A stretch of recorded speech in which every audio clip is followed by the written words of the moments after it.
This is Jacob. He's 14 years old, no experience, no audience, barely any starting capital, and 30 days after starting dropshipping, he did over 60K in sales, around 55% margin. Most people watching this right now is probably thinking one of two things. Either this is fake or he probably just got lucky. But in this video, I'm going to break down exactly how he did it, product he picked, how he found it, and the exact store setup he used, the ad strategy that got him the first sale, and how he scaled from 0 to 60 in under 30 days. The crazy part, the process was actually simpler than people think. So let's get right into it. Now, before we even talk about the product, you need to understand why this actually worked. Because most people think students like this succeed because they're special. They're not. Now, the reason most beginners fail is because they overconsume or exaggerate. They spend weeks watching YouTube videos, researching random products, switching strategies every few days, and overthink on every little decision before they even launch. Meanwhile,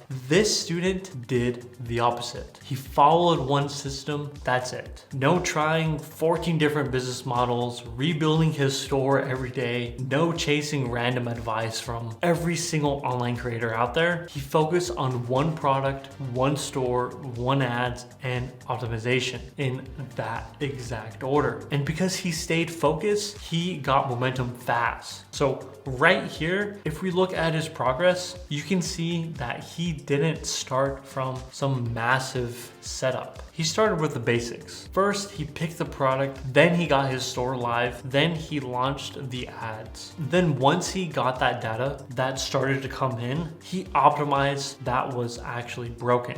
That's the part most beginners skip. They don't let the data come in and tell them what to fix. They just start guessing. But once you start to get your first sale, your first working creative, or your first profitable product, everything gets easier mentally. And that's exactly what happened here. Now, let's talk about the product, because this is where most people already mess up. Most beginners pick emotionally. They pick things they think are cool, but products and winning products usually already show signals of demand before you even test them. So the first thing he did was product research on TikTok. So right here, let me show you exactly what he was looking for. He searched for phrases like TikTok made me buy it. And immediately he was looking for patterns. Not one lucky viral video. Multiple creators posting the same product, strong engagement, recent uploads, buying intent, comments. So if I click on this example right here,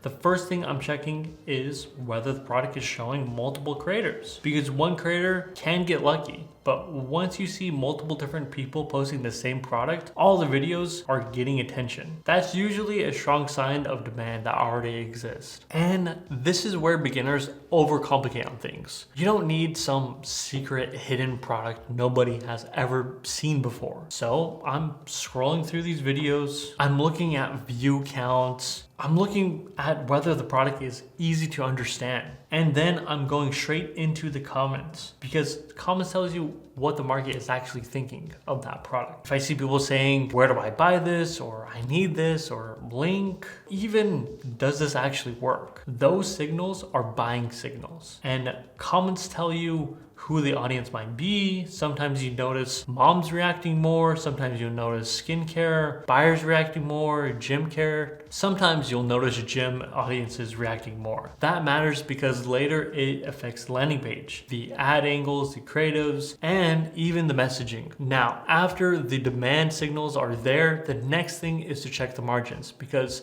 a product can be cool, but still lack a terrible business. So if the product cost is too high, or the selling price just can't support ads, then it becomes harder to scale. That's why we want enough room between the product cost and the selling price, because that margin has to cover your ads, your product costs, your transaction fees, and still leave room for profit. And the last thing he checked was what we call the 3-second rule. Can somebody understand the product within 3 seconds? Because if the product takes too long to explain, it usually becomes harder to sell. So when I take a look at that video, I'm asking, can I instantly solve the problem? Can I instantly understand the solution? Can I instantly see the transformation? The best products are visually obvious. You don't need 2 minutes of explanation. You see it, you get it, and you want it. That's exactly what that product had. Now, once he had the product, he built the store. And to be honest, this is another area where beginners completely waste their time. Most people try to make their stores look cool, but stores are not art projects. They're conversion machines. So instead of building massive, overcomplicated websites, he focused on almost one product page. Because when someone clicks on your ad, they should land directly on the thing they came here for. Not your homepage, not a random collection, not a place where they can search around and try to look for it, but it should be led straight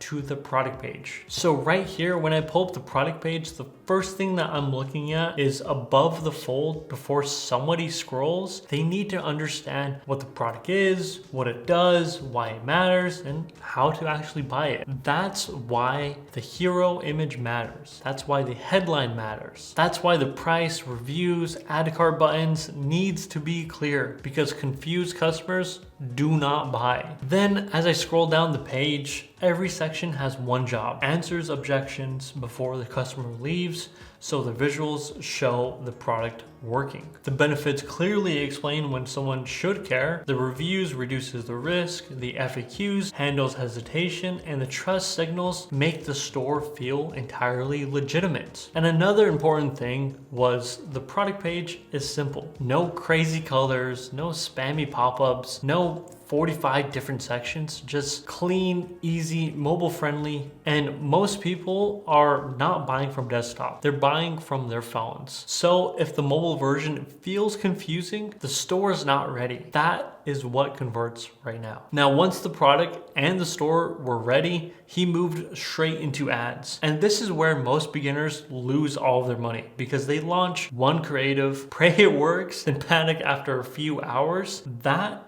is not how this works. Instead of launching one ad, he launched multiple creatives immediately with different hooks, angles, and openings, because you do not know what's going to win. The market does. So when I open up my ads manager right here, I'm not looking for one perfect ad. I'm looking for many different ways we can test the product. One creative might lead with the problem, another might lead with the transformation, one might hit the emotional pain point, and another might show the product working immediately. Because we're not just testing products, we are testing messaging. Because if the first 3 seconds do not stop the scroll, the rest of the ad does not matter. So right here, when I look at this creative, you can see the product is being showed immediately. There is no long intro, no over explaining, no waiting 10 seconds before the viewer understands what is happening. The hook is fast, problem is clear, product is visual. That is why it gets attention. Now, once the traffic started to come in, he wasn't emotionally reacting to the numbers. He was diagnosing if the CTR was low, that meant creative problem. If people were seeing the ad, but not enough people were clicking. If people clicked but did not add to cart, that meant the store or offer needed to work. And if people added to cart but did not purchase at all, that usually meant trust, price, or shipping, or checkout hesitation. This is how operators think. They do not guess, they diagnose. And honestly, this alone separates profitable stores from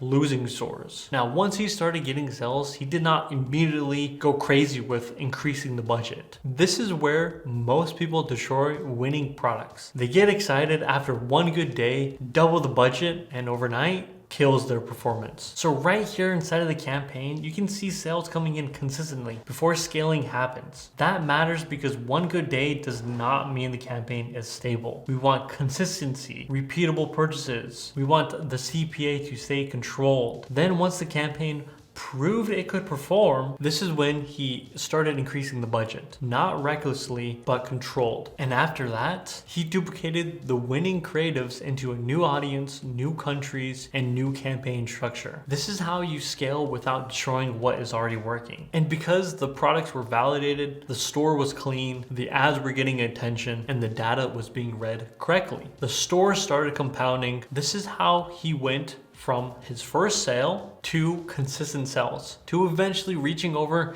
60K in under 30 days. And honestly, guys, this is the biggest thing I want you to take from this video. This is not magic. It is structure. He did not win because he was some kind of genius. He won because he followed the right steps in the right order without overcomplicating everything. So that's exactly how a 14-year-old kid with no experience, no audience, and barely any money did over $60,000 in 30 days. But what I just showed you in this video is just the playbook. And the reason students like him execute without falling off is because of a system and AI tools were built specifically for it. It's the same product research, same build software our consulting team uses every single day to help students find products, build stores, launch ads, and scale faster. And we give all of that away inside of our free training. Link in the description below. And if this video helped you, drop a comment below telling us what step you're currently stuck on, and one of our consultants will actually help you out. Other than that, let's go ahead and get back to work, and I'll see you in the next one.